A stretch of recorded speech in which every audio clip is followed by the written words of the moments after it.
Hey everyone, how's it going?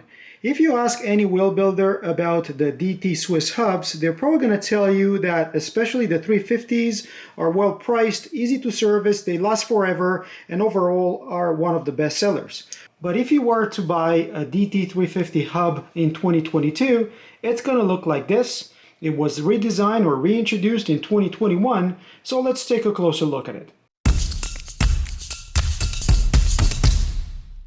It was the year before that when I introduced to you the new 240s and the Ratchet EXP, the first change to their mechanism in 25 years. To my big surprise, when they introduced the 350, the new 350, they borrowed a lot of the same redesign ideas, with one major exception, and that major difference is the fact that the new 350, still called Classic, uses the old ratchet mechanism as opposed to the Ratchet EXP that many of you didn't like that much. Ratchet EXP makes it harder to replace the ratchet rings, and they actually had a soft recall. Check the serial number of your hub and reach out to DT Swiss and see if your hub qualifies to be reworked.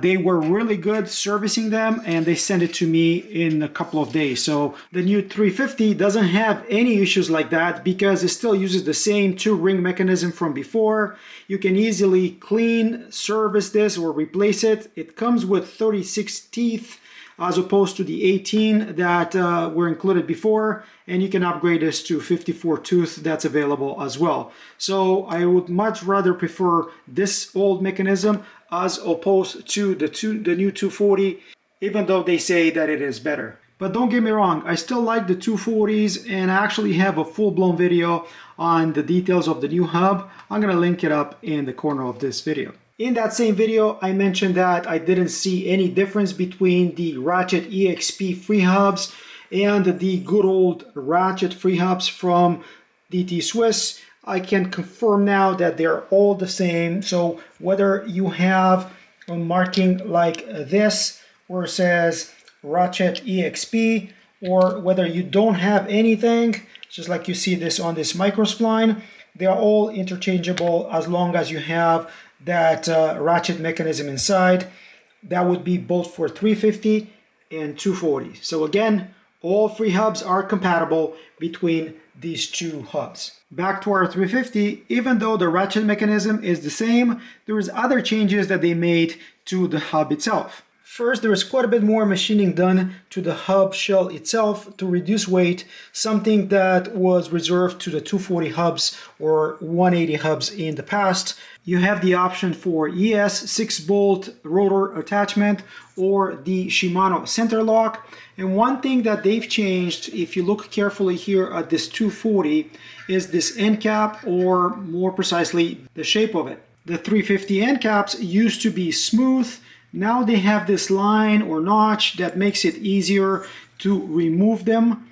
They are not the same with the 240 end caps. And here they are, the old 350 smooth, the new 240 nicely shaped, and the new 350 with that little notch at the end of it. Front hub is no different. You see that same notch on the end cap and that extra machining of the FREEHUB body. Also, if you look at the finish, this is anodized now as opposed to the old hub, which was that glossy painted finish with a removable decal. Now the hub shell is a more modern matte black, and you have a painted logo DT Swiss as opposed to the removable decal from before. I am turning these hubs into a boost set of wheels, and I'm going to use the same Duke rims that I reviewed for you folks last year. These are boost, like I mentioned, and that can be found right here on the box. You're going to get the details of these hubs right here at the top. You see that they have the IS 6-bolt rotor interface, 12 by 148, so that's boost. But as you would expect, DT Swiss is very versatile, so you can get either the 142 or 157 rear spacing, both 100 and 110 for the front hubs. I like to build with J-bend spokes, but if you're interested in straight pull, DT offers these 350s in that variant as well. Classic here on the hub description refers to the J-bend. Otherwise, it would have said straight pull, and you can see that these are manufactured in Taiwan. With all the extra machining and an actual new axle in this 350, DT Swiss reduced the weight of the hubs. You see 283 grams for this IS6 bolt with the Shimano HG FREEHUB. If I was to go for the center lock disc mount, that would have reduced the weight by an extra 20 grams. So keep in mind, if you want the lightest hubs, go for the center lock. Front hub comes up to 165 grams. Again, this is about 20 grams heavier than if it was center lock. As for the hub set, front and rear, that's 447 grams. And believe it or not, that 283 grams is like 3 grams lighter than an Industry 9 Hydra hub, which everybody would pay double for if you were to buy it today. As for the noise from this hub, this is not too noisy right now. It gets a bit noisier once the grease on the ratchet rings gets pushed out. But right now, this is what you're getting from a brand new DT Swiss hub.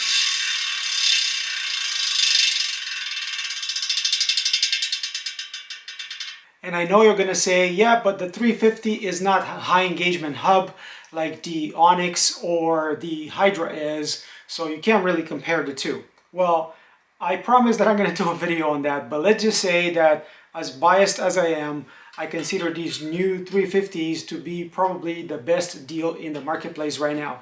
They're reliable, they're lighter than before, and they're affordable to an extent. So I would highly recommend these 350s.